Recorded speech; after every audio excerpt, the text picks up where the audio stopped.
Some more? Stewie?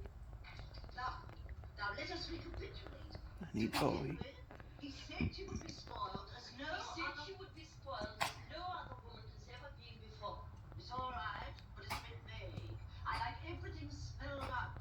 Did he say precisely where she would live? He said a suitable house on the Avenue du Bois. You're sure? Of course.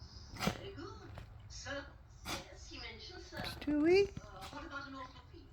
Honey So boy. I'm not quite sure. Must have an automobile Oh. and a chauffeur.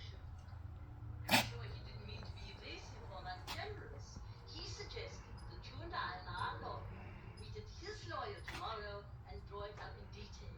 You call him and tell him to bring his lawyer to You our okay, lawyer. Stewie? We'll draw it up in detail. You mustn't be suspicious, Alicia. Gigi doesn't Before know. this, he was in full Just left me at the body door. convulsions Wants on to my have lap. Like, we can take it easy. We sure stress the you difficulties okay, of the situation Stewie? rather than Oh. relax the role she will have to play. She's a naive, thoughtless girl. You must warn her not to ask him for the moon. Not only will he not give it to her,